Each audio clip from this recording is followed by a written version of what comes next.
발표문을 보내드렸는데 역시 전달이 잘 안 된 모양입니다. 네. 그럼 제가 써온 것들을 빨리 읽겠습니다. 15분 한 10분 내에 시간이 오래 많이 걸렸으니까 10분 내에 인간지능을 한번 발휘해 보도록 하겠습니다. 저는 어떻게 발표를 해야 되나 고민을 하다가 지금에 있는 논의들이 굉장히 좀 아까 비맥락하라는 말씀을 누가 하셨는데 제도적인 측면들에 대한 논의가 거의 없이 인공지능 그 기술 자체를 얘기하는 것이 뭐 한편으로는 굉장히 긍정적이기도 하고 또 한편은 조금 우리가 살고 있는 세계에 대한 이해가 좀 제가 이해하고 있는 세상에 대해서 조금 다른 측면들을 강조하시는 것 같아서 그 부분을 좀 강조해서 발표문을 작성했습니다. 좀 아픈 기억으로부터 시작을 하겠습니다. 세월호 사건 때 소위 우리가 알고 있는 해상교통 관제 시스템 이렇게 얘기하면 잘 모르시고 VTS라는 그 기술을 많이 들어보셨을 겁니다. 이제 바다에서 배가 떠가면 이제 그 배하고 교신을 하면서 어떤 기동을 하고 있고 어느 위치에 어떤 배가 있으며 그 주변에 어떤 배들이 있는지를 전체적으로 관장하는 관제 시스템이죠. 근데 이 해상 안전을 위한 운항 정보 제공, 그다음에 해양 사고에 대한 즉각적인 초동 조치 당연하겠죠. 이게 서로 연결이 되니까 어떤 배가 어떻게 활동하고 있는가에 정보를 집중하고 그다음에 그 정보를 서로 나눔으로써 만약에 해상 사고가 생기면 다른 배한테 그 전파를 해가지고 바로 구조를 할 수 있도록 하는 그런 시스템인데 이 시스템이 1993년에 포항에서 최초로 도입되었는데 2014년까지 18개 지역에 설치됐죠. 그래서 이 기술이 당시로서는 뭐 지금도 그렇다고 얘기는 합니다만 굉장히 혁신적인 기술이었다. 그래서 대규모 민간 투자가 이루어졌고 제 발제문에는 이제 그 예를 다 그 일종의 신문 기사 같은 것들을 좀 각주로 달았었는데 그다음에 정부 지원이 이루어졌고 그다음에 정보기술 혁신이 또 이루어진 대표적인 케이스입니다. 근데 우리가 다 아시는 바와 같이 세월호 사건 때 그 VTS는 그야말로 무용지물이었죠.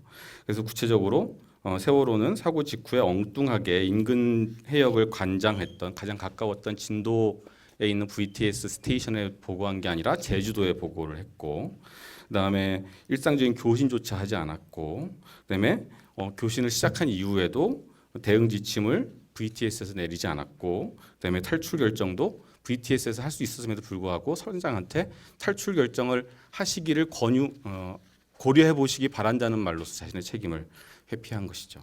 공무원이. 그래서 결국에는 세월호 침몰 현장에 가장 먼저 도착했던 목포 해경 1, 2, 3 정도 VTS의 센터로부터는 전혀 관련된 정보를 받지 못한 채 그 구조 작업에 돌입하는 그런 비극적인 사건이 벌어지게 되었습니다. 공공조직에 도입된 기술이 기대한 효과를 발휘하기 위해서는 크게는 조직 전체의 거버넌스가 무엇이냐는 다시 설명을 드리겠습니다만 작게는 IT의 도입이나 활용과 관련된 IT 거버넌스의 건강성이 확보되어야 된다고 합니다. 이 과정에서 도입된 기술과 관련된 제도적 혁신, 그리고 사용자 및 IT 관리자들의 행태 변화가 함께 수반돼야 된다는 것은 IT 분야, 경영학 분야뿐만 아니라 행정학 분야에서도 오래된 이야기라고 할 수 있겠습니다. 기존의 그래서 물론 지금 우리가 얘기하고 있는 AI라는 것이 Thinking Technology로서 기존의 프로세스 테크놀로지와는 좀 다르다. 차별성을 강조하시는 분들이 있고 그렇기 때문에 기존의 프로세스 테크놀로지의 연장선상으로서 Thinking Technology를 보는 것이 무리가 있다라고 말씀은 하십니다만 제 생각에는 어떤 세월호 사건이라든지 세월호 사건에서의 VTS의 문제라든지 또는 지금까지 행정학 분야에서 이루어져 왔던 공공부문에서의 정보기술 활용에 대한 문제점은 이후에 인공지능 시대의 거버넌스를 고민하는데 좋은 출발점이 될 것이라고 생각을 합니다. 그렇다면 거버넌스는 뭐냐? 여러 가지 거버넌스에 대한 정의가 있고 어떤 수준에서 거버넌스라는 것을 정의하느냐에 따라서 다른 정의가 이루어지겠지만 가장 광의로 한 사회가 또는 한 공동체가 당면한 공적인 문제를 해결하는 방식과 절차라고 할 수 있겠습니다.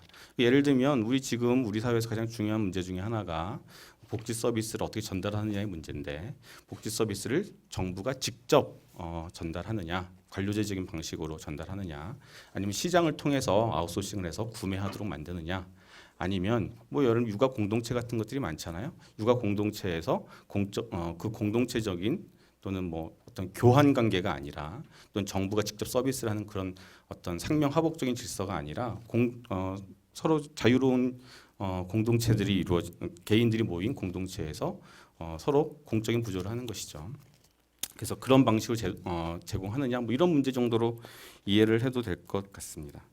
결국에 이런 문제들이 거버넌스에 결정하는 변수들은 크게 제도 변수와 행위자 변수로 굉장히 거칠게 얘기하자면 구분할 수 있고 결국에는 공적 의사결정이 내려지고 공적 의사결정에 따라서 행위자들이 행위를 제약하는 사회적 구조물로서의 제도적 구성 그리고 그 문제를 해결하기 위해서 정치 또는 행정적 상호작용을 하는 행위자들의 속성이 서로 영향을 미치면서 한 사회의 거버넌스 양태가 결정된다고 하겠습니다. 그렇다면 이 과정에서 이런 구도 속에서 IT라는 것이 어떻게 도입이 되고 어떻게 활용되는가 하는 것도 역시 한 사회의 제도적 구성이나 행위자들의 속성에 따라서 영향받을 수밖에 없다라는 생각입니다.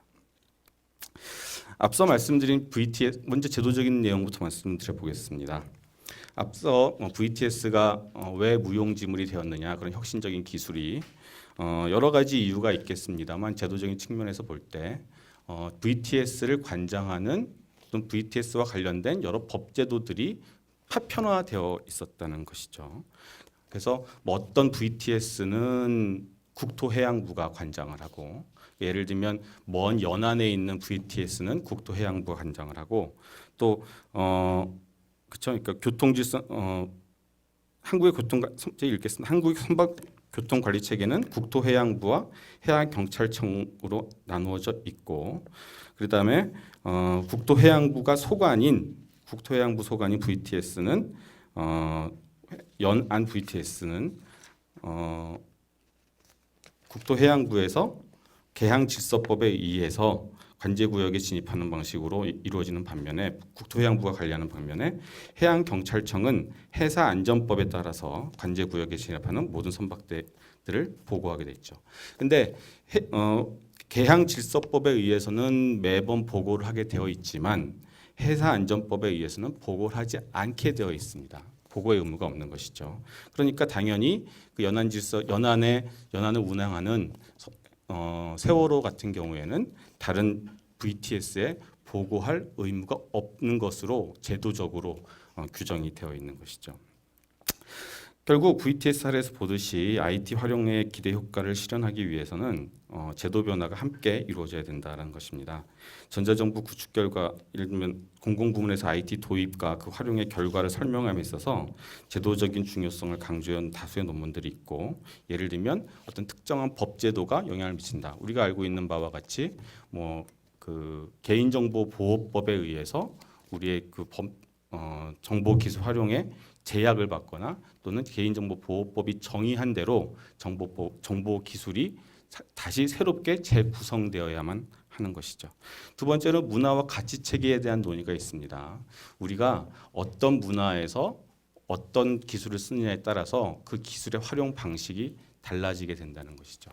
예를 들면 좀 더 관료주의적인 성향이 강한 경찰 조직의 경우에는 정보기술을 상당히 그 구성원들을 감시하고 통제하고 그들의 행동에 대한 정보를 모아서 관료적으로 집권화해서 활용하는 방식으로 이루어지는 반면에 기업과 같은 또는 뭐 일반 시민사회와 같은 곳에서는 그런 제도적인 또는 문화적인 제약이 약하기 때문에 그런 부분들에 대한 집권화된 관리가 이루어지지 않게 되는 것이죠. 세 번째는 거시적인 제도들도 있는데 한 국가의 제도적인 구성이라는 것이 정보기술 활용에 상당한 영향을 미친다. 예를 들면 어떤 동일한 국가에서 동일한 각국에서 사회복지 서비스와 관련된 시스템을 구축한다 하더라도 미국과 같은 시장주의적인 특성이 강한 시장주의적인 제도 구성을 가지고 있는 국가에서는 사회복지 서비스 제공의 효율성을 제고하기 위한 방식으로 정보기술이 운영되는 반면 네덜란드와 같은 네트워크적인 특성이 강한 제도 구성을 갖고 있는 국가에서는 한편으로는 효율성을 제고하기 위해서 시스템을 구성하더라도 또 한편으로는 기관 간의 네트워크를 강화하기 위한 기능들을 정보 시스템 내에 내장해서 기관들 간의 네트워크가 더 강조되도록 시스템을 구축하게 된다는 것이죠. 즉 우리가 가지고 있는 정보 기술이라는 것은 고정불변의 것이 아니라 어떤 제도적 세팅에 들어오냐에 따라서 새롭게 재구성되고 그것에 따른 사회적인 효과가 차별화될 수 있다는 것을 기존의 연구들은 얘기하고 있습니다. 행위자적인 요인도 역시 중요합니다. 왜 진도 VTS가 그렇게 무용지물이 되었느냐는 것을 제도적인 내용만으로는 설명하기 힘듭니다. 그 충분하진 않습니다. 예를 들면 VTS를 운영하고 있던 당시에 VTS 내에 있던 스태프들은 원래적으로는 모든 사람들이 야간 근무를 하게 되어 있음에도 불구하고 한 사람에게 업무를 맡기고 나머지는 다 취침을 하거나 아니면 그 근무지에서 이탈했다는 것이 검찰 조사 결과 밝혀진 것이죠. 즉 우리가 아무리 좋은 기술을 도입하고 활용한다 하더라도 그것을 사용하는 사람들 또는 그 기술의 효과성을 유지하기 위한 IT 스태프들의 전문성 같은 것들이 굉장히 중요한데 지금의 논의들은 그런 부분들을 간과한 채 정보기술이 들어오면 당연히 그 운영하는 사람과 상관없이 당연히 잘 작동될 것이라는 가정하에 얘기되고 있는 것이 아닌가 하는 것입니다. 그래서 이런 행위자적 요인들은 여러 가지가 있습니다. 권력관계의 문제도 있고 아까 금방 말씀드린 바와 같이 IT 스태프들의 관리자들이죠. 전문성의 문제도 있습니다. 특히 최근에 뭐 이런 연구들은 굉장히 다양한데 뭐 예를 들면은 우리가 익히 알고 있는 트위터 같은 경우에도 우리 한국의 경우 지방자치단체별로 서로 사용하는 방식이 다릅니다. 어떤 광역자치단체 예를 들면은 뭐 인천이라든가 어떤 광역자치단체에서는 예를 들면 대구라든가 뭐 부산 같은 데는 그 트위터라는 것이 쌍방향적인 의사소통을 원하는 것이 아니라 일종의 브로드캐스팅하는 시장의 활동을 브로드캐스팅하는 방식으로 활용되고 있습니다.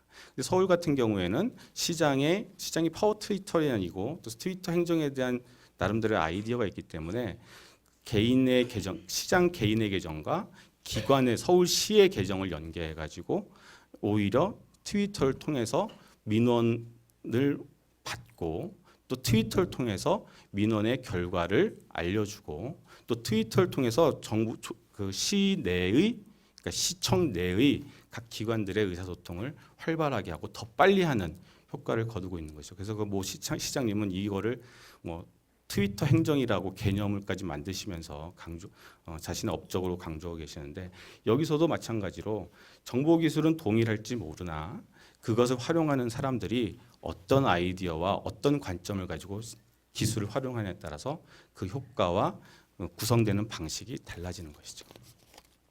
결국에는 우리가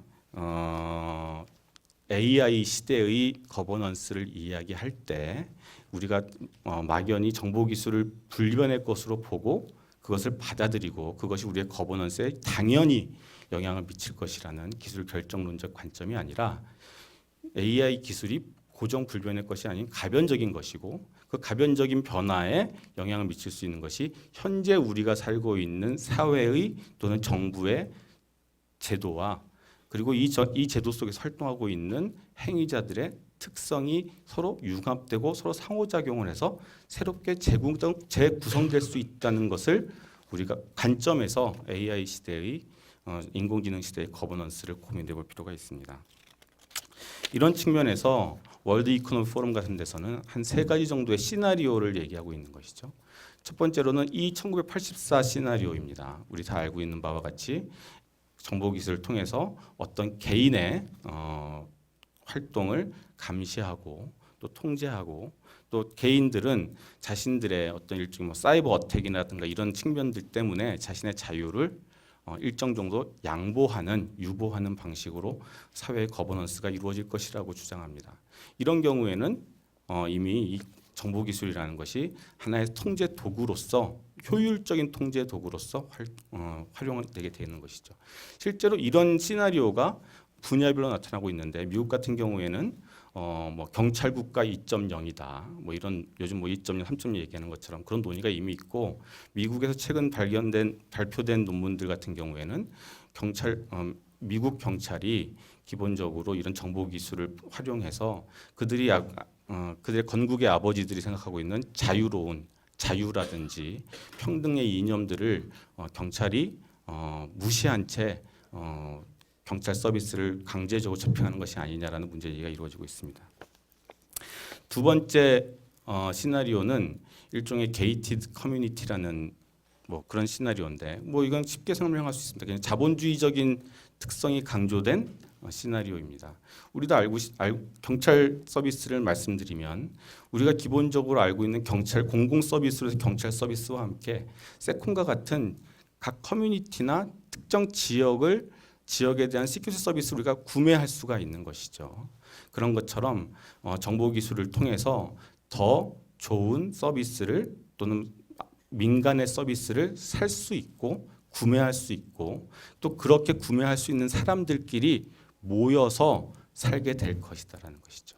이런 경우에는 그 커뮤니티들 간의 평등의 문제라든지 소득 불평등의 문제라든지 또 특정 커뮤니티는 중복적인 공적 서비스를 구매하거나 정부로부터 받아서 2중, 3중의 서비스를 향유하는 반면에 특정 서비스들은 공공 서비스조차도 제대로 받지 못하게 되는 상황이 올 수 있다라는 것입니다. 그랬을 경우에 그 개별 커뮤니티들의 속성 이외에 더 큰 차원의 커뮤니티들은 어떤 방식으로 재구성하고 유지할 것이냐 이런 이슈들이 다음 그 인공지능 시대의 거버넌스엔 더 중요한 문제가 될 것이라고 전망하는 학자들도 있습니다. 세 번째 시나리오는 일종의 도시국가로 민족국가가 재편될 것이다라는 겁니다. 우리 이미 지금 미국에서는 여러 가지로 뭐 공공 서비스를 얘기할 때도 국가 단위의 서비스를 얘기하지 않고 도시 단위의 서비스를 얘기하는 경우가 굉장히 많습니다. 이런 경우에는 이제 정보 기술을 통해서 또는 인공지능을 통해서 각각의 도시들이 자신의 특성에 맞도록 서비스를 재구성하고 더 편리한 효율적인 서비스를 제공하는 방식으로 그런 사회적 인프라가 될 것이다라고 예상을 하는 것이죠. 어떤 시나리오가 실현될지는 뭐 일률적으로 얘기할 수 없을 것 같습니다. 한 사회가 가지고 있는 제도적 특성이나 행위적 특성들이 맥락적으로 또는 컨틴전트하게 재구성될 것이라고 보는 것이 일반적일 것 같습니다. 한국 사회는 어떨 것인가? 한국 사회는 지금 그렇다면은 지금의 제도 구성이 앞으로 한국 사회에서의 거버넌스 변화는 현재의 제도 구성이 인공지능에 영향을 미치고 인공지능의 구성에 영향을 미치고 그 인공지능의 구성이 다시 제도적 변화에 영향을 미침으로써 좀 더 지금의 제도 구성과 지금의 거버넌스가 좀 더 강화되는 방향으로 인공지능 시대의 거버넌스가 재구성될 가능성도 사실은 배제할 수가 없다라는 것입니다. 물론 그 과정 속에서 인공지능이 기존의 거버넌스를 한번 확 바꿔줄 수 있는 그런 꿈을 꿔볼 수 있겠죠. 그리고 사실 그런 예가 있습니다. 예를 들면 우리가 제스민 혁명 같은 경우에 트위터를 통해서 한 나라의 그 국가의 어떤 권력 질서가 무너지는 것을 봤지만 사실은 전체적인 사례들을 조사해 보면 그런 경우는 굉장히 논쟁적이다. 네. 그래서 우리가 알고 있는 인터넷이라는 것을 중국 정부는 철저하게 통제하고 있고 각 국가들마다 인터넷 통제하고 있고 어떤 나라도 인터넷 더 많이 사용하게 하는 것처럼 우리가 현재 가지고 있는 거버넌스의 특성이 AI의 적어도 1차적으로는 인공지능의 구성에 영향을 미치고 그것이 다시 그 다음 단계의 거버넌스에 영향을 미치는 그런 방식으로 패스 디펜던트하게 또는 자기 강화적인 속성이 영향을 미칠 가능성이 크다고 전망될 수 있겠습니다. 결국에는 중요한 것은 인공지능 그 자체도 굉장히 중요하고 우리가 관심을 가져야 되겠지만 현재 우리가 살고 있는 이 사회의 거버넌스는 어떠해야 되고 또 어떤 방식으로 변화시켜 나갈 것인가 또 우리들은 어떤 사람이 되어서 어떤 사회를 만들기 위해 노력할 것인가라는 것이 더 중요한 것이 아닌가 하는 것이 행정학의 관점입니다. 감사합니다. 좋은 말씀 잘 들었습니다. 개인적으로 PT가 없으신데 좀 귀에 속속 들어와서 PT보다 이게 더 좋았지 않을까 생각합니다. 마지막으로 서울대학교 정치학부에 계신 김상배 선생님께서 공유하시겠습니다.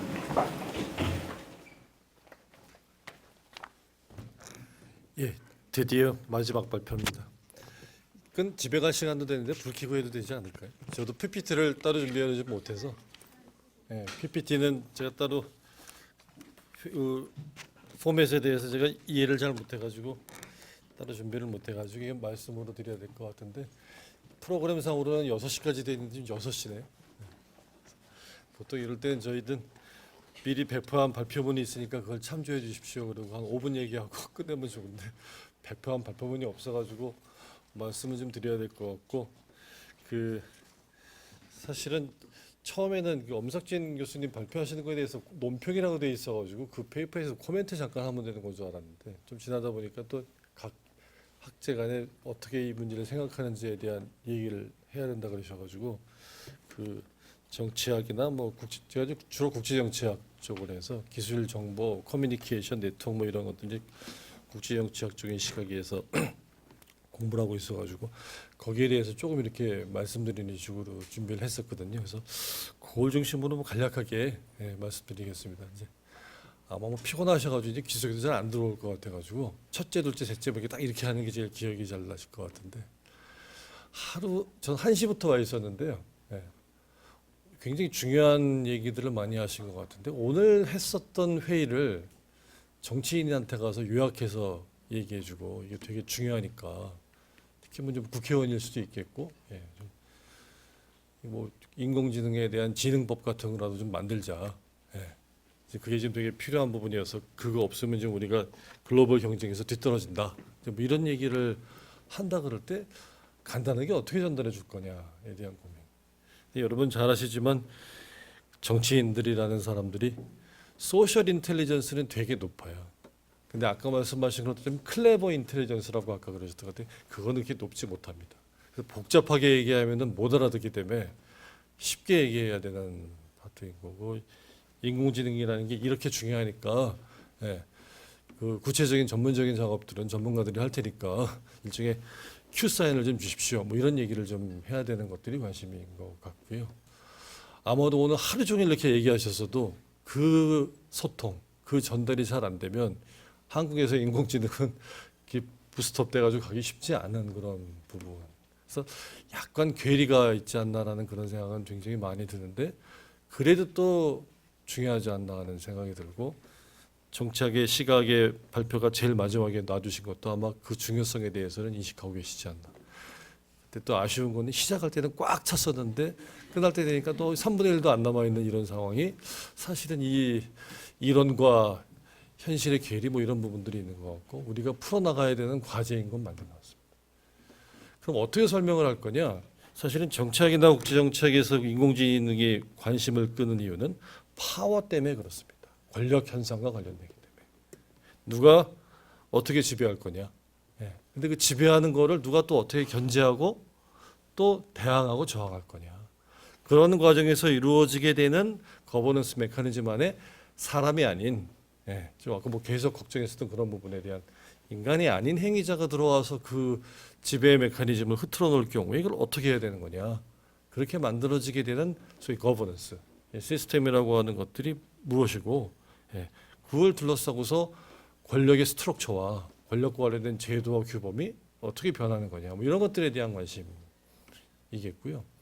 국내 정치적인 차원에서 이런 문제를 각 모든 사회에 다 적용되어지는 문제의식을 가지고 던진다면 우리 국제정치적인 차원에서 문제를 볼 땐 주로 이런 게임들은 선진국들이 주도해가는 거잖아요. 선진국들이 주도해가는 게임들인 거고 아까 나온 말씀 중에 우리 국내에서 한 연구들도 있지만 어떤 글로벌한 차원에서 이루어진 연구들에 대한 부분을 우리가 소개하고 이렇게 돼야 된다라는 얘기를 많이 하는 부분인데 궁극적으로 우리가 미래 국가전략적인 차원에서 어떻게 따라갈 거냐, 뭘 해야 되는 거냐 이런 거고 이걸 그냥 손 놓고 가만히 있으면 우리가 좀 뒤떨어질 것 같은 느낌이 자꾸 드는 부분들.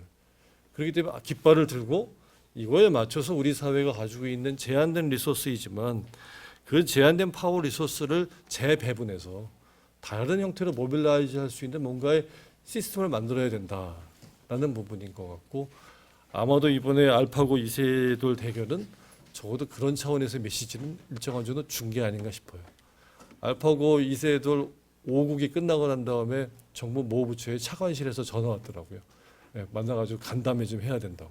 예, 금방 메시지가 오는 부분이기 때문에 그러니까 앞서 제가 말씀드린 것처럼 어떤 면에서는 정치인이나 이런 분들은 굉장히 아주 그 심플한 상황으로 현실을 인식하고 그거를 헤쳐나가는 해법에 대한 관심들이 많기 때문에 우리가 오늘 하루 종일 했었던 이런 좀 복잡할 수도 있는 얘기 같은 것들을 좀 단순하게 얘기해서 전달할 수 있는 것에 대한 고민이 필요하다. 예, 굉장히 커뮤니케이션이 필요하다는 말씀을 첫 번째로 드리고 싶고요.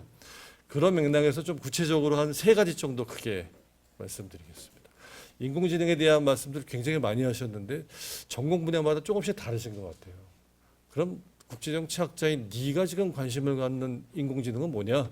네, 어떻게 인공지능을 봐야 되냐에 대한 말씀을 좀 드려야 될 것 같습니다. 이게 시대적으로 아마 변천을 해와서 두 번째는 그거에서 파생되어지는 권력과 거버넌스 얘기가 뭐냐에 대한 말씀을 좀 드려야 될 것 같고요. 세 번째는 그걸 둘러싸고서 이제 국가 전략적인 차원에서 지금 어떤 경쟁들이 벌어지고 있고 그 경쟁이 벌어지는데 각자 가지고 있는 차이가 무엇이고 국내 규범들이 어떻게 달라지고 있고 또 국제적인 규범을 또 만들려는 흐름들도 좀 시작이 되고 있거든요. 앞서 뭐 발표하신 선생님들께서 간간히 지적해 주신 부분들을 이렇게 뭉뚱그려서 잠깐 이렇게 메시지를 전달해 드려야 되는 3가지 얘기를 하도록 하겠습니다. 첫 번째 인공지능은 제가 1980년대 후반 90년대 이제 공부를 하기 시작했는데 그때 관심이 있었던 거는 반도체에 대한 관심들이 정치학자들이 많았어요. 그 일종의 인베디드된 이런 마이크로 프로세서 뭐 이런 거고 굉장히 초기 형태의 뭐 인공지능이라고 할 수 있을 텐데 그리고 난 다음에 뭐 소프트웨어에 대한 관심들이 생겼고요. 그리고 난 다음에 뭐 인터넷이라든지 거기에 담기는 서비스나 컨텐츠에 대한 얘기들 그러면서 최근에 와서는 뭐 소셜 미디어나 다양한 형태의 인터넷 플랫폼에 대한 얘기라든지 또는 뭐 스마트폰이나 뭐 인공지능에 이르기까지 이런 것들에 대한 관심들이 생기는 그러니까 새로 생기고 있는 어떤 기술의 발달이 만들어낸 어떤 제품이나 상품에 대한 관심들이 많아지게 되는 뭐 그럴 수밖에 없는 게 이게 제일 그 돈을 많이 벌고 이 분야를 빨리 앞서가야지 좋은 무기를 만들어 가지고 예. 돈 벌고 싸우는 소위 부국강병 게임에서 앞서갈 수도 있을 것이라고 하는 그런 식의 정치학적인 마인드들이 많이 반영이 됐던 것이겠고요. 어떤 면에서는 최근에 관심을 갖는 인공지능 부분도 아까 약한 인공지능, 강한 인공지능 설명해 주신 선생님 계셨던 것 같은데 약간 약한 인공지능 중에서 이런 부분들이 일종의 전체 우리의 어떤 국가 경제에서 일종의 리딩 섹터다. 막 선도부로 많이 발전해가는 부분이고 그 부분에서 경쟁력을 장악하는 게 그냥 기술과 경제의 게임이 아니라 국제정치적으로도 뭔가 이렇게 큰 소리를 낼 수 있는데 도움이 된다더라 하는 약간 그런 이론적인 배경들이 좀 있거든요. 국제정치 쪽에서. 그런 관심 때문에 시작했던 것 같습니다. 그러다 보니까 국제정치에서 벌어지게 되는 경쟁의 양식이 변하고 또 협력의 양식이 변하고 그런 과정 속에서 나타나게 되는 일종의 파워 시프트. 예. 소위 말해서 미국의 패권이 쇠하고 뭐 중국이 부상한다 뭐 이런 부분도 시작해서 어떤 나라가 뜨고진다 뭐 이런 얘기에 관련된 게 영향을 미치는 것 같으니까 관심을 많이 가졌었던 것 같습니다. 근데 오늘 회의에서 이제 이공계 쪽 선생님들이 하시는 말씀은 이거보다는 좀 더 그 좀 정교하고 세련된 복잡한 얘기를 해주시는 것 같아요. 아까 말씀하신 중에 강한 인공지능에 대한 말씀을 하게 되는 거고 저희도 이제 정치학 분야에서 이런 종류의 공부를 하는 모임이 있는데요. 그 모임도 이번 학기 들어가지고 저희가 세미나를 본격적으로 하면서 주로 읽는 주제들이 포스트 휴먼 폴리틱스 대신 포스트 휴먼 인터내셔널 릴레이션스 뭐 이런 글들을 읽기 시작했습니다. 네. 그러니까 뭐 거기에 대해서 제가 뭐 인공지능이나 포스트 휴먼 자체에 대해서 자세히 말씀드리고 없을 것 같은데 국제정치학자들의 관심은 이런 거죠. 전쟁의 주체가 인간이 아닌 다른 인공지능이 될 수 있는 거 아닌가?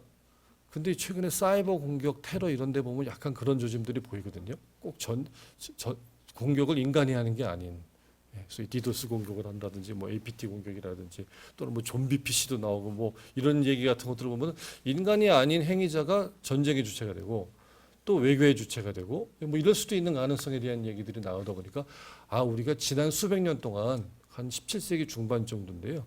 국민 국가라고 하는 행위자가 중심이 되어서 이루어지는 국제정치 국제 정치라는 게 이게 인터내셔널 폴리틱스라잖아요. 네이션들 간의 정치에 대한 얘기를 해왔었던 건데 그 네이션들의 폴리틱스라고 하는 거 이게 다른 국면으로 갈 수도 있는 거 아니냐. 어떤 면에서는 포스트 모던적인 것일 수도 있겠고요. 네이션이 아닌 좀 더 다양한 비국가 행위자들이 참여할 수도 있겠고. 근데 그런 얘기를 넘어서서 포스트 휴먼 액터가 관여되어지는 뭔가의 새로운 구성 원리와 새로운 작동 방식을 갖고 있는 새로운 세계 질서의 출현 이런 게 가능하지 않을까? 뭐 이런 얘기들 좀 해보게 되고 오늘도 보면 굉장히 유명하신 분들이 뭐 30년 후에는 바뀔 거다 뭐 이런 얘기 하시잖아요. 우리도 한 100년 정도 지나고 난 다음에 우리가 겪게 되는 국제 정치의 게임이라는 게 지난 우리가 100년, 200년 동안 겪었던 국제 정치하고 완전히 질적으로 다른 국제 정치의 양상으로 들어가면 어떡하나? 뭐 이런 얘기들을 좀 그러니까 이런 문제의식을 갖다 보니까 아 이게 그냥 단순히 그냥 인공지능이고 기술이고 제품이 아니라 예. 이게 어떤 면에서는 우리가 먹고 사는데 굉장히 중요한 수단이 될 수도 있고 목적이 되는 파워의 리소스이고 예. 그 파워 리소스를 빨리 장악할 수 있는 자가 또 득세해가지고 전체적인 게임의 룰을 장악할 수 있게 되는 게 아니냐 뭐 이런 얘기들을 좀 하게 된다는 거죠. 그래서 그런 맥락에서 사실은 뭐 인공지능이라고 하는 것들이 만들어내는 권력은 국제정치학에서 권력은 주로 군사력하고 경제력을 얘기해 왔거든요. 무기를 얼마나 많이 갖고서 전쟁할 수 있느냐, 그걸 수행할 수 있는 사람이 얼마나 많냐, 예, 또는 경제적인 차원에서 좀 더 경쟁력 있는 상품을 얼마나 많이 만들어가지고 대외적으로 팔아가지고 돈을 벌 수 있냐, 뭐 이런 얘기였었다면, 근데 인공지능과 관련된 쪽의 얘기는 이렇게 물질적인 권력 또는 자원으로서의 권력을 누가 확보해서 가지고 있냐의 게임이 아닌 다른 종류의 게임이 시작되고 있다는 말씀인 거죠. 그야말로 인공지능의 그 프로그램을 잘 만들고 알고리즘을 만들고 그걸 만들 수 있는 사람들 많이 확보하고 있는 이런 게 되게 중요한 게임이겠고 그게 단순히 기술적인 차원의 문제가 아니라 네트워크적인 오픈 시스템의 환경에 들어가서는 거기서 발생하게 되는 데이터나 정보나 이런 것들을 어떻게 분석을 해가지고 빨리 패턴을 읽어가지고 전체적인 게임의 룰을 이렇게 주도해 나갈 수 있는 뭐 이런 게 되게 중요한 거고 더 나아가서는 아까 사회학하는 선생님들께서 많이 말씀해 주셨던 그런 정보와 지식을 장악하는 게 그거로 그냥 끝나는 게 아니라 그거를 감시와 훈육이라고 하는 소셜 메커니즘 안에 들어와서 우리를 사회화시키면서 우리의 정체성과 우리의 가치관을 이렇게 지배할 수도 있는 지식 권력화되는 게 아니냐. 권력이 예전에는 주먹 쥐고 싸우고 돈 갖고 싸웠는데 이제는 머리로 교묘하게 싸우는 그런 인공지능 권력 이런 게 등장하는 거 아니냐. 그러면 우리가 한 번 당했기 때문에 이런 게 중요한 거라고 생각하고 막 앞문을 지키고 있었는데 뒷문을 치고서 이게 우리가 알고 있지 못하던 그런 종류의 권력이 부상하는 거 아니냐라는 걱정도. 근데 사실은 정치학자들은 기술에 대해서 약간 포비아가 있어가지고요. 잘 모르니까 좀 무서워하는 그런 부분들이 있어서 이런 부분에 대해서 뭔가 있는 것 같으니까 계속 하자. 공부를 좀 해보자라는 얘기들을 좀 하게 되는 것이고. 근데 이런 얘기들을 하다 보니까 전통적으로 아까 뭐 우리 엄 선생님 해주셨던 얘기에도 연결이 되는데 우리 국가 행위자 내지는 정부 행위자들이 이런 파워 게임의 변화에 대해서 잘 모르는 그리고 오늘 얘기되어지고 있는 부분도 사실은 전문가들이 하는 얘기고 또 그거를 상업화하려고 하는 기업들이 하는 얘기인 이런 부분들이잖아요. 그러다 보니까 이 전문적인 지식 영역 안에서 들여다보면 권력 현상의 그 변화가 권력 그 자체의 성격의 변화에서만 있는 게 아니라 그 권력을 발휘하는 행위자의 소재가 바뀌게 되는 그걸 이제 파워 디퓨전 내지는 파워 시프트 뭐 이렇게 얘기하는데요. 그러니까 전통적으로 우리가 알고 있던 정치학이나 국제정치학에서 행위자가 아닌 다른 행위자들이 많이 들어오게 되는. 사실은 인공지능이나 이런 빅데이터 얘기하면서 국가나 정부의 빅브라더화 이런 얘기 걱정 많이 하잖아요. 최근에 사이버 테러 방지법 이런 거 얘기하면서도 국정원이 뭔가 어떻게 할지 모른다. 뭐 이런 얘기도 하면서 걱정을 굉장히 많이 하는. 근데 그나마 그거는 조금 걱정을 드려도 되는 게 국회에서 야당이나 시민사회에서 나서가지고 막아주고 있는 이런 상황이 지금 현재 국면이라면 그 뒤를 타고서 들어오는 시장 권력, 자본 권력이라고 할 수 있는 또는 지식 권력의 형태로 작동되어지는 그것도 우리나라 기업이 아니라 다국적 기업으로 초국적으로 작동하고 있는 이런 기업들이 발휘하는 권력에 대해서 어떻게 할 거냐. 그건 그냥 기업의 영역이니까 정부 행위자나 국가는 그냥 놔두고 뭐 니네들 알아서 해라 이렇게 할 수 있는 거냐. 이제 그렇지 않을 수도 있다라고 하는 걱정이 부분인 거고요. 이런 걸 복합적으로 놓고 봤을 때 국제적으로 좀 벌어지고 있는 게임들이 1차적으로는 뭐 학자들이나 기업에서 나서서 하는 게임이긴 하지만 이게 학자나 기업이 국적이 없지 않잖아요. 미국 기업이냐, 또는 뭐 유럽이나 중국이나 뭐 이런 국적이 있는 게임이 되어다 보니까 그런 과정 속에서 경쟁들이 이루어지게 되고 그런 어떤 경쟁의 핵심이나 축 허브라고 하는 부분들이 이제 이동될 가능성에 대한 얘기들이 나오게 되는 것이고 뭐 여전히 미국이 제일 앞서가고 있는 것 같기는 하지만 최근에 뭐 독일을 중심으로 한 유럽이라든지 또는 뭐 중국이 뭐 일종의 그 막대한 규모를 바탕으로 해서 이런 종류의 게임에 좀 앞서 나올 수 있다고 하는 이런 얘기들이 나오게 되고 근데 마냥 그렇게 그냥 싸우고 있을 수 있게 놔두기만 할 거냐 뭔가 게임의 룰 또는 제도나 규범 같은 걸 좀 국내외적으로 만들어야 되지 않냐 뭐 이런 얘기들을 하고 있는 것 같습니다. 뭐 그런 맥락에서 제가 이제 뭐 마무리 말씀으로 드리려는 건 저한테 주신 제목이 인공지능 시대의 거버넌스여가지고요. 사실 근데 나중에 토론할 때는 민주주의에 대한 말씀도 좀 하라 그러셨는데 사실 거버넌스나 민주주의는 사실 인공지능 갖고 하루 회의하셨잖아요. 거버넌스나 인공지능은 아마 일주일이나 한 달 정도 해야 되는 정도의 굉장히 다양한 개념들이 많이 있습니다. 그래서 그걸 다 다룰 수는 없을 것 같고 그냥 조금 그 쉽게 PPT 없이 그냥 간략하게 전달해 드리는 거로 한 5개 정도로 제가 정리를 좀 해봤어요. 아까 정리도 좀 구호와 함께 정리를 좀 했는데요. 첫 번째 거버넌스와 인공지능 관계의 문제를 보는데 중요한 거는 일종의 거버넌스 for 인공지능이라고 할까요? 인공지능을 위한 거버넌스에 인공지능이 중요해지다 보니까 그걸 뒷받침하고 있는 거버넌스의 메커니즘들을 자꾸 만들어서 어떤 소셜 피트니스를 좀 늘려야 되는 게임들에 대한 관심들이 좀 많아지고 있다.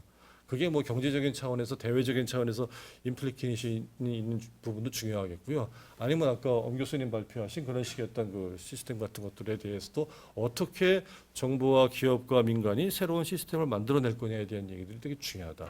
예. 근데 인공지능을 위한 거버넌스는 전통적으로 정부가 나서서 하는 위계적인 거버넌스의 모델은 아닌 것 같다.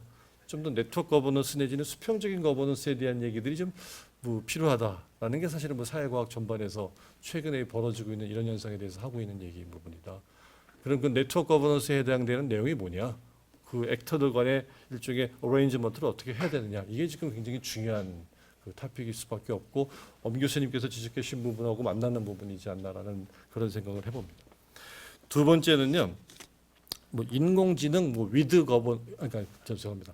거버넌스 위드 인공지능 정도 되지 않을까 싶어요. 인공지능을 가지고 다스리고 지배하는 행위들이 어떻게 변하고 있느냐에 대한 부분인 거고 어떤 면에서는 기존의 지배 권력들이 국내외적인 차원에서 원래 가지고 있던 기성 권력을 더 정교화시켜서 좀 더 교묘하게 통제하는데 인공지능을 활용하는 부분들에 대한 얘기들이 있지 않느냐. 그러니까 뭐 로봇을 만든다든지 뭐 이런 기계를 만든다든지 이런 게 아니라 아까 좀 소셜 시스템 전체에 이렇게 오픈 엔디드되게 드러나가는 인텔리전스에 대한 말씀들이 있었던 것 같은데 그건 어떤 면에서는 사회 프로그래밍을 하는 거와 관련된 부분일 수도 있다. 소위 기술이라고 하는 걸 매개로 해서 우리가 이런 식으로 게임을 한다라고 하는 게임의 룰을 만들어 나가는 그런 과정일 수도 있는데 그거는 기존에 원래 돈이 있고 힘 있는 쪽에서 앞서가면서 자기한테 유리한 방향으로 그런 제도와 규범을 만들어 나갈 가능성이 있다는 것이고요. 아까 푸코 얘기 말씀하셨던 선생님도 계셨는데 푸코가 얘기하는 권력 슬래시 지식이라고 하는 지식을 통한 권력 또는 거버멘탈리티라 그러거든요. 그런 개념 같은 것들이 이제 만나는 부분이 있다라는 거고 사실 이게 기존의 국가 정부 행위자뿐만 아니라 민간 권력이 어떻게 자기의 지배 메커니즘을 정교화시키고 있냐 이런 거에 대해서는 그 예의주시할 수밖에 없는 부분. 사실은 원래 정치학자들이 의심이 많아가지고요. 조금 이게 좋은 거 쥐고 있으면 제가 저걸 갖고 뭘 하려 그러나 뭐 이런 부분들에 대한 관심들이 많아서 이 부분에 대해서는 상대적으로 굉장히 최근에 정치학에서는 핫토픽입니다. 그리고 민주주의 말씀하셨는데 아마도 민주주의라고 하는 것은 과도화되고 과잉화되고 있는 권력에 대한 견제라는 차원에서 얘기를 하는 부분이어서 이 부분은 굉장히 중요한 토픽으로 남을 수밖에 없다라는 거고요. 사실은 거기서 더 나아가서 정치학자의 입장에서는 여기까지 전망할 수 있을지에 대해서는 확신은 없는데 일종의 거버넌스 바이 인공지능의 가능성도 있을 수 있겠죠.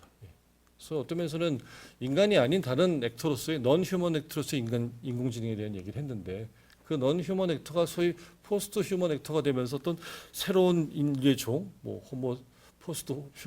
호모 사피엔스 같은 뭐 이런 식의 종이 되면서 그걸 통해서 인간을 그 지배할 가능성에 대한 얘기들, 소위 스스로 자기가 프로그램을 만드는 프로그램의 등장 같은 것들에 대한 얘기들은 아마 그 걱정하고 미리 우려하고 대비하지 않을 수 없는 그런 부분인 것 같아요. 근데 그 미래가 언제 올지는 잘 모르겠지만 사실은 지금부터 여러 가지 종류의 기술들이 런치되는 단계에서 이런 거에 대한 주의의 눈, 의심의 눈을 가지고 계속해서 보지 않으면 나중에 만들어지고 난 다음에 어떻게 할 수가 없잖아요. 그래서 구성되어지고 형성되어지는 과정에 관심을 가져야 되는 부분인 거고, 그러다 보니까 네 번째로 말씀드리고 싶은 소위 거버넌스 오버 인공지능이라고 할까요? 인공지능을 통제하는 거버넌스에 대한 얘기에 대한 관심들이 더욱이 되는 거고, 일종의 인공지능에 대한 인간의 통제일 수도 있겠고요.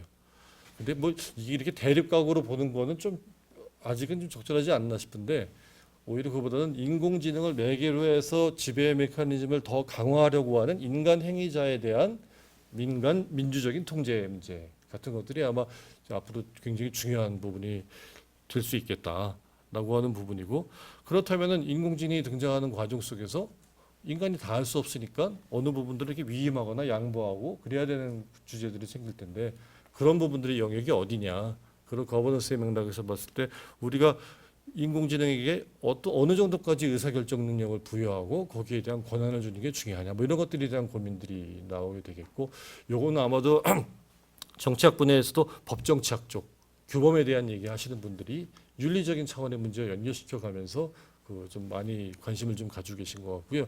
특히나 요새 정치학에서 관심을 갖는 주제가 두 개거든요.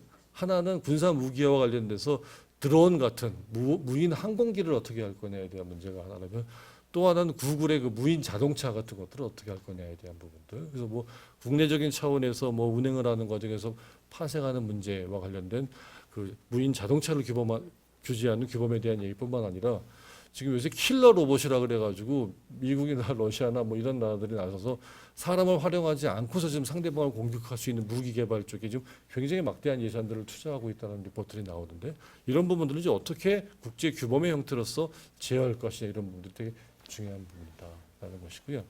마지막으로 말씀드리고 싶은 거는, 이건 용어가 좀 애매하긴 한데, 인공지능을 넘어서는 거버넌스라는 의미에서 거버넌스 비욘드 인공지능 뭐 이런 것들에 대한 발상이 좀 필요하지 않나.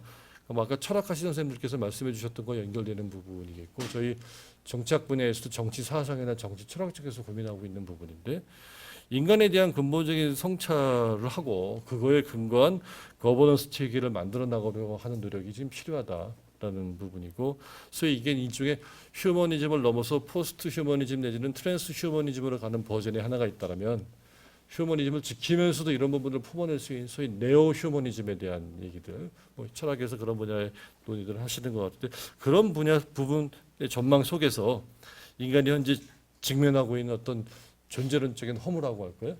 이런 부분들을 극복하고 인간의 어떤 존재의 의미를 좀 이렇게 회복하려고 하는 노력들, 뭐 이런 것들 좀 해야 되지 않냐라는 말씀들을 하시는 분들이 좀 있고, 아마 철학 쪽에 그 실존 철학이나 뭐 이런 존재론적인 철학에 대한 얘기를 하시는 분들과 만나는 부분들이 있지 않나라는 생각이 듭니다. 뭐 마지막으로 그냥 마무리 말씀으로 드리고 싶은 거는, 이제 이런 식의 어떤 중요성들을 갖다 보니까 인공지능을 둘러싼 각국의 국가가 내지는 기업 간 경쟁들이 벌어진다. 근데 흥미롭게도 오늘 아까 그런 말씀 하셨던 분이 계신 것 같은데, 기업마다 인공지능을 대하고 접근해가는 태도가 다르듯이 국가마다도 그 규범과 레짐의 성격이 다르기 때문에 차이를 보인다는 거죠. 미국 스타일의 어프로치와 유로피언 어프로치와 동아시아형 어프로치가 약간 다른 모습을 보이게 되는 부분이고, 가능하면 자기에게 좀 더 유리한 식의 규범을 국가 간에 또는 글로벌하게 만들려고 하는 경쟁들이 지금 뭐 본격적으로 시작되지는 않았지만 시작될 가능성이 있다라고 하는 것이고, 근데 흥미로운 거는 우리 같은 한국 같은, 그래서 한국이 요새 뭐 약소국은 아니니까 이제 미들 파워다, 중견국이다, 뭐 이런 얘기들을 많이 하시는데요. 그러니까 선진국들이 만들어내고 있는 그런 국제 규범 속에서 내가 어떻게 위치를 잡아야 되는 거냐. 한국에서 인공지능을 뒷받침하는 거버넌스에 대한 논의는 미국 스타일을 따라가야 되는 거냐, 유럽 스타일을 따라가야 되는 거냐, 아니면 뭐 중국을 따라가야 되는 거냐, 뭐 이런 것들에 대한 얘기들이 나오게 돼요. 그러니까 최근의 국제 정치의 전반적인 어떤 구조 변동 속에서 미국과 중국이 경쟁하면서 새롭게 변화할 수 있는 권력 구조의 그 변화 가능성에 대한 얘기와 함께 동아시아 내지는 글로벌하게 한국이 누구 편에 서야 되냐, 친미냐, 친중이냐, 뭐 이런 얘기를 하는 식의 얘기가 사실 인공지능이라고 하는 이런 구체적인 분야 안에도 들어오게 되고, 그런 기술에 대한 문제를 넘어서서 그걸 뒷받침하는 정책이나 제도나 규범을 누구한테 컴패터블한, 누구에게 호환성을 갖는 제도를 우리가 가져가는 게 되게 유리한 거냐. 예, 앞으로 100년 한반도의 100년 대계를 만약에 꿈꾼다고 할 경우에 인공지능의 100년 대계는 있는가? 그러니까 뭐 이게 구체적인 그 공부를 하시는 이공계 선생님들께서도 고민해 주셔야겠지만 예, 저희가 좀 도와드리려고 합니다. 네, 마지막 발표 너무 좋았는데